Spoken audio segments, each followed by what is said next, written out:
पाकिस्तान ने इंसानियत के खिलाफ जराइम पर इसराइल को कटहरे में लाने का मुतालबा कर दिया। इसराइली जराइम रोकने के लिए अरब इस्लामी टास्क फोर्स बनाने की तजवीज़।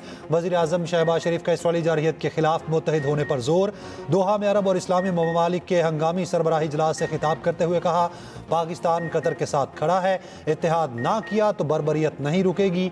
कतर पर इसराइल ने जारहियत से अमन की कोशिशों को धचका दिया। गजा में इंसानियत सिसक रही है। अक़वाम मुत्तहिदा में इसराइल की रुकनियत मुअत्तल करने की तजवीज़ के हामी हैं। वज़ीर आज़म शहबाज शरीफ और सऊदी शहजादा मोहम्मद बिन सलमान की दोहा में मुलाकात। कतर पर इसराइली जारहियत के बाद की सूरत हाल का जायजा। नायब वज़ीर आज़म इसहाक डार और फील्ड मार्शल आसिम मुनीर भी मुलाकात में मौजूद थे। वज़ीर आज़म ने कहा, इसराइली कार्रवाई अमन की कोशिशों को पटरी से उतारने की दानिस्ता कोशिश है। सऊदी वली अहद मोहम्मद बिन सलमान ने कहा, रवां हफ्ते के आखिर में वज़ीर आज़म के दौरा रियाद के मुंतज़िर हैं। वज़ीर आज़म की दोहा में इजलास के मौके पर आलमी रहनुमाओं से मुलाकातें। शहबाज शरीफ की अमीर कतर, तुर्क, फ़लस्तीनी सदूर से मुलाकातें। वज़ीर आज़म उर्दन के शाह और मिस्री सदर से भी मिले। वज़ीर आज़म शहबाज शरीफ कतर का एक रोज़ा दौरा मुकम्मल करके वापस वतन रवाना।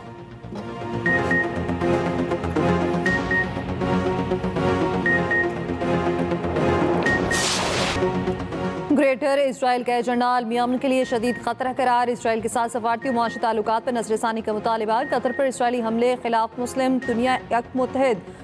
तमाम ममालिक से इसराइल का असलहे की फराहमी मुअत्तल करने की अपील। कतर पर इसराइली हमले की शदीद मज़म्मत। अरब इस्लामी सरबराही इजलास का मुश्तरका एलामिया जारी है। एलामिया में कहा गया है, इसराइली जारहियत ने अमन के इम्कानात को तबाह कर दिया। कतर पर हमला बुज़दिलाना और गैर कानूनी है। इसराइली जारहियत को मुस्तरद करते हैं। अमीर कतर शेख तमीम बिन हमद अल सानी ने इजलास से खिताब करते हुए कहा, इसराइल ने इंसानियत के खिलाफ जराइम की तमाम हदें पार कर दी। इसराइल ने कतर की खुद मुख्तारी की खिलाफ वर्जी की। तुर्क सदर तैयब एर्दोगान ने कहा, खुली जारहियत पर सहूनी हुकूमत को रियायत नहीं दी जा सकती। ईरानी सदर मसूद पशेकियान ने कहा, आलमी कानून के दोहरे मयार ने इसराइल को जारहियत जारी रखने की इजाज़त दी। फ़लस्तीनी सदर महमूद अब्बास ने कहा, फ़लस्तीनी रियासत का क़याम ही अमन का रास्ता है। सेक्रेटरी जनरल अरब लीग का इसराइल को जवाबदेह ठहराने का मुतालबा।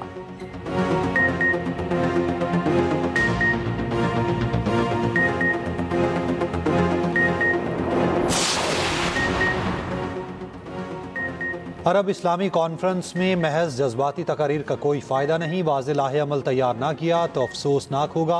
2 अरब लोग ये जानने के मुंतज़िर हैं कि इजलास से क्या निकलता है। मुश्तरका सिक्योरिटी फोर्स एक अमली तजवीज़ है।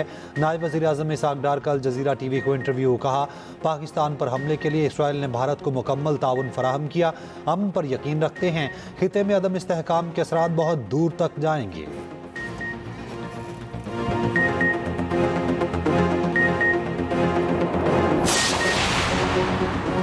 इसराइली वज़ीर-ए-आज़म ने नेतन्याहू की हठधर्मी बरकरार। हमास रहनुमाओं पर मज़ीद हमलों की धमकी दे दी। तेल अवीव में अमरीकी वज़ीर ख़ारजा मार्को रूबियो के साथ मुश्तरका न्यूज़ कॉन्फ्रेंस। दोहा में हमास क़यादत पर हमले की जिम्मेदारी कबूल कर ली। कहा, हमास क़यादत कहीं भी हो निशाना बना सकते हैं। दोनों ममालिक के तहफ़्फ़ुज़ के लिए अमरीका के साथ मिलकर कार्रवाइयाँ जारी रखेंगे। अमरीकी वज़ीर ख़ारजा की फ़लस्तीनी रियासत तस्लीम करने वालों को धमकी। कहा, इसराइल ऐसे ममालिक के खिलाफ मुमकिन जवाबी कार्रवाई कर सकता है। अक़वाम मुत्तहिदा में फ़लस्तीनी रियासत को तस्लीम करना महज अलामती है।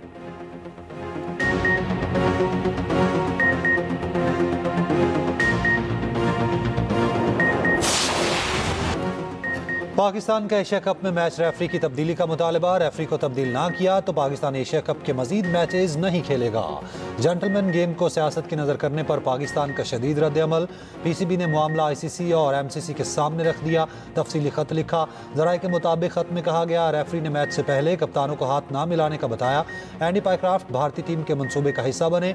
भारतीय टीम ने गेम ऑफ जेंटलमैन कवानीन की धज्जियाँ उड़ाई। PCB का टूर्नामेंट डायरेक्टर एंड्रू रसल को भी हटाने का मुतालबा। भारतीय खिलाड़ियों ने दानिस्ता तौर पर पाकिस्तानी प्लेयर से हाथ ना मिलाकर खेल की साख को नुकसान पहुंचाया। मैच रेफरी ने जानबूझकर कप्तानों को हाथ मिलाने से रोका।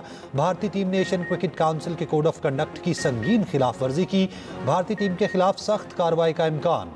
टूर्नामेंट डिसिप्लिनरी कमेटी का पाक भारत मैच के वाक़े का जायजा। कोड ऑफ कंडक्ट 2.21 और 2.20 के तहत कार्रवाई मुतवक्के।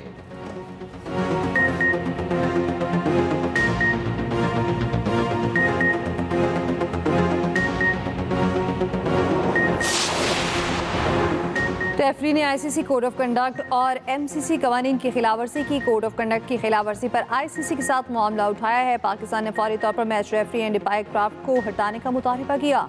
चेयरमैन पीसीबी मोहसिन नकवी के एक्स पर पैगाम, कहा पाक भारत मैच में स्पोर्ट्समैनशिप ना देकर मायूसी हुई, खेल में सियासत को घसीटना इसकी असल रूह के मुनाफी है। उम्मीद है आइंदा तमाम टीमें फतूहात वकार के साथ मनाएंगी।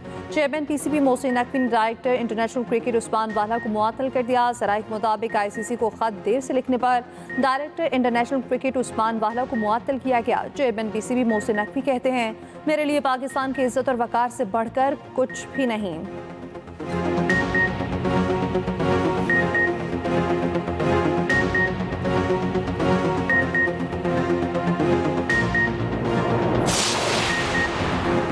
मुखालिफिन इसलिए तनकीद कर रहे हैं कि हम काम क्यों कर रहे हैं। कश्ती में बैठकर गई तो शोर मच गया, कश्ती डूब जाती तो क्या होता। तनकीद करने वाले दिन रात दुआएं करते थे मरियम नवाज डूब जाए। तनकीद करने वाले सुन लें, मैं आपकी बेबसी समझती हूँ, उन्हें सब कुछ आता है मगर काम करना नहीं आता। सैलाब आया तो इनके वजीर आजम ने फजाई दौरा किया और कहा बहुत बड़ा सैलाब आ गया। 15 दिन बाद होश आई तो उस कैंप में तस्वीर बनवाई जो मरियम नवाज का था।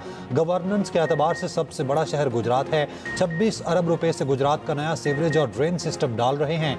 हमारे लिए पंजाब का हर शहर और हर शहरी बराबर है। बातें करना बहुत आसान है, काम करने के लिए बाहर निकलना पड़ता है। उधर वजीर आला पंजाब मरियम नवाज का अलीपुर फ्लड रिलीफ कैंप का दौरा। मरियम नवाज को अलीपुर में रेस्क्यू एंड रिलीफ ऑपरेशन पर ब्रीफिंग। मरियम नवाज ने सैलाब मुतासरा खवातीन और बच्चों के साथ खाना खाया, बच्चों के साथ क्रिकेट भी खेली। मरियम नवाज ने लाहौर एयरपोर्ट से गजा के लिए 100 टन इमदादी सामान रवाना किया।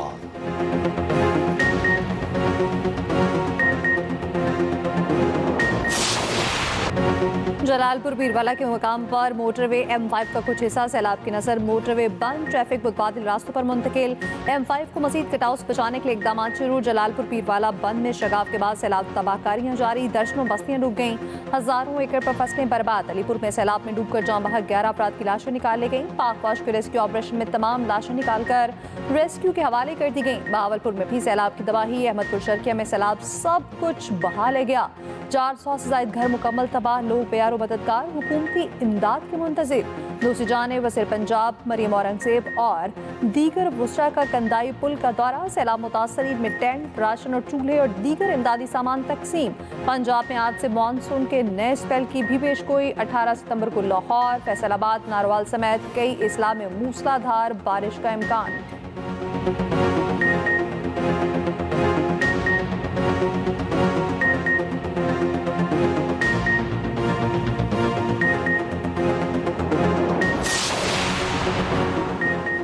पंजाब में तबाही के बाद सैलाब सिंध पहुंच गया। दरिया सिंध में पानी की सतह में इजाफा, कंदकोट के कच्चे के इलाके डूब गए। नौशहर और फिरोज में जमींदारी बंद टूट गया। दरिया सिंध का पानी आबादी की तरफ बढ़ने लगा। 10 से ज्यादा देहात का जमीनी राब्ता मुनक़ता। लोगों की अपनी मदद आप के तहत बंद पर काम करने की कोशिशें। लाड़काना और दादू में पानी की सतह में इजाफा। आइंदा 24 घंटे में पानी का लेवल मजीद बढ़ने की तवक्को। दरिया सिंध में कोटमिठन, राजनपुर, चाचना शरीफ पर पानी की सतह में कमी। गुड्डू बैराज पर ऊंचे दर्जे का सैलाब, पानी का बहाव 6,35,759 क्यूसिक हो गया। सखर बैराज पर दरमियाने दर्जे का सैलाब, पानी की आमद 5,38,000 क्यूसिक रिकॉर्ड। दरिया चिनाब में हट पंजन पर भी पानी के बहाव में कमी का सिलसिला जारी। दरिया रावी में सूरत हाल मामूल पर आ गई।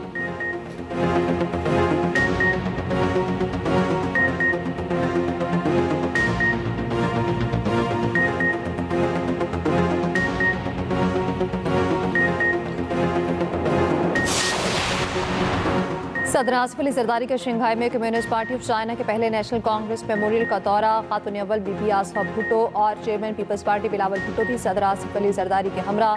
जरदारी ने चीन के तारीखी विरसे के तहफ़्फ़ुज़ को सराहा। चीनी सदर के विजन की बदौलत चीन आलमी इक़्तिसादी ताकत बन गया। आयरन ब्रदर्स के तौर पर हमारी दोस्ती हर शोबे में तरक्की करती रहेगी।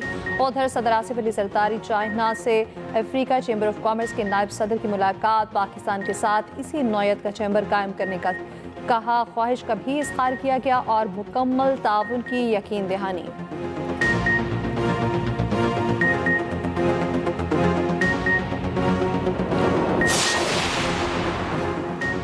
सी पैक इलाका तरक्की और खुशहाली का मंसूबा है। ये मंसूबा पाक चीन दोस्ती का अमली सबूत है। बिलावल भुट्टो जरदारी का शंघाई की यूनिवर्सिटी में खिताब, कहा पाक चीन दोस्ती की मिसाल दुनिया में और कहीं नहीं मिलती। पाकिस्तान और चीन ने हर मुश्किल में एक दूसरे का साथ दिया।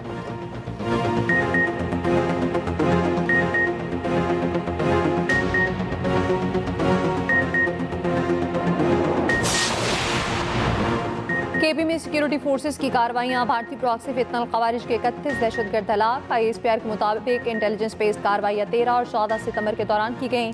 सिक्योरिटी फोर्सेस ने लकी मरवत में दहशतगर्दों के ठिकाने को निशाना बनाया। शदीद फायरिंग के तबादले में 14 भारतीय हिमायत याफ्ता खवारिज मारे गए। दूसरी कार्रवाई बनू में की गई। 17 खवारिज जहन्नुम वासिल किए गए। सदर मुमलिकत, वज़ीर आज़म और वज़ीर दाखिला के सिक्योरिटी फोर्सेस को खिराज तहसीन।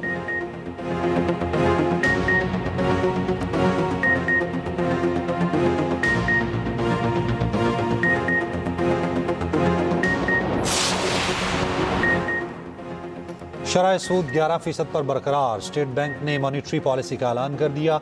मॉनिटरी पॉलिसी का ऐलान आइंदा 1.5 माह के लिए किया गया। स्टेट बैंक का कहना है सैलाब के बाद तरसीलात ज़र में इजाफे का इम्कान है।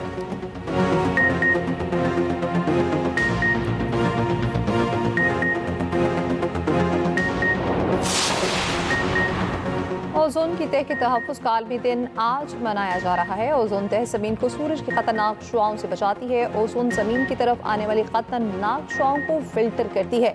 ओजोन तह क्या है और कैसे काम करती है, ख़ुसूसी रिपोर्ट इसी बुलेटिन का हिस्सा।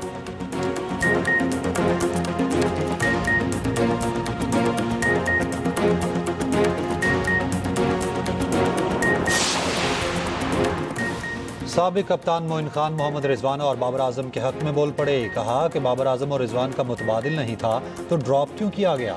बाबर आजम और रिजवान के साथ जाती दुश्मनी निभाई गई। बाबर आजम और रिजवान के स्ट्राइक रेट के साथ बाकी बैटर्स का भी देखा जाए।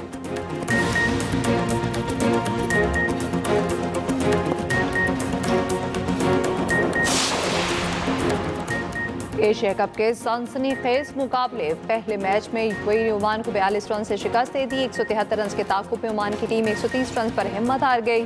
दूसरे मैच में श्रीलंका ने हांगकांग को 4 विकेटों से शिकस्त दे दी। श्रीलंका ने 150 रन का हदफ 19वें ओवर में पूरा कर लिया।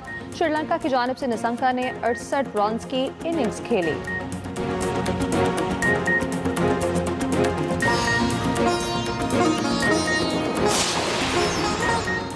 और पाकिस्तान और जनूबी अफ्रीका वुमेन्स वनडे सीरीज पहला मैच आज कदाफी स्टेडियम में खेला जाएगा। ट्रॉफी की रुनुमाई कर दी गई।